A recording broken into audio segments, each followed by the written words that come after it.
So I'm now standing in front of a replica of some ancient text, and as you can see, it's on an absolutely massive scale. So I'm here now with Matthew Scarborough, who's going to tell us a little bit about this object. So Matthew, first of all, what is it? Well, this is a law code, which is a collection of all the laws of a particular city. So, which city is it in this instance? This is from the city of Gortyn on Crete. Okay, and whereabouts in the city was it found? This particular inscription was found on the side of a temple.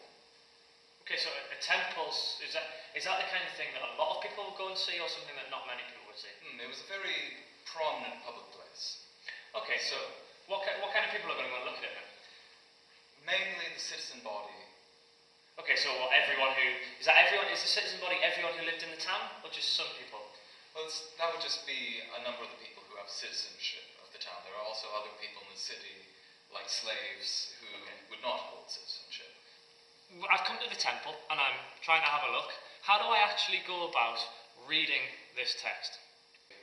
They start and they go in columns. So this section here is a column, and you can follow the text. Goes here, stops, turns around, goes along, stops, turns around, goes along. So that would be one whole column? Yes. All the way up. And so you would read it kind of in different columns of going, read this column down and then go back to the top of the next one? You would start at the top, and the text goes backwards, then forwards, then backwards and forwards, and you can follow along quite easily. So you get to the end of one line, and instead of like us going back to the left-hand side of the page and reading across again, you just go down and backwards. Yeah.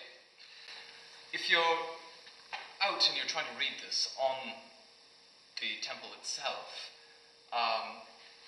it's very easy to lose the line that you're going on. If you're going along this way, then you're like, oh, well where did that line start? So the Greeks devised this ingenious way of doing this, where you start and you go along one side, and then you go along and carry along the other side. One of the things that strikes me when I look at this is that all of the letters seem to be the same distance apart. Is that right? And if so, how do you tell where there's a gap between words? Yes, that's perfectly normal for texts of ancient Greek inscriptions. Normally, the word edges are not indicated. Well, how do I actually work it out then? How do I work out what it says? How do I know that one word's ended and we're into another one? Well, you just have to be very good at reading. Imagine for a second that I've just caught somebody stealing my sheep, and I've come here to look at the law because I want to punish them. How do I find the right law, the law about stealing sheep?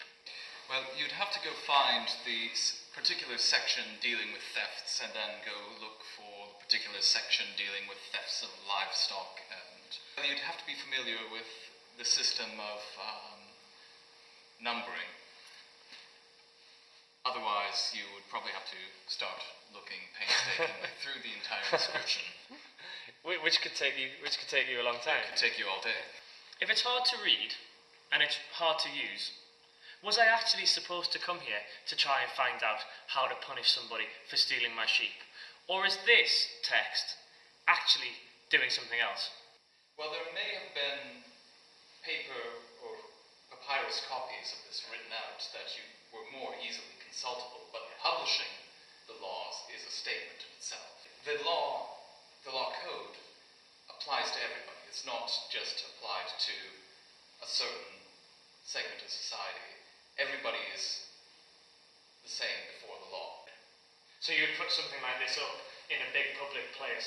Everyone could go and look at it and say, this includes me, I can't be punished or whatever because it's in the laws. Precisely. And so it's not necessary, although the laws themselves are important, the actual big picture has a function as well. Indeed. When we look at writing, we probably just look at it, read it, work out what it means, and think no more of it. But this inscription shows that sometimes that's not enough.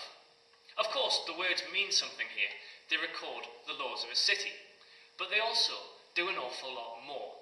Just by making this inscription, just by writing these laws down and displaying them in a public place, the city of Gorton has said something about who they are, about their identity.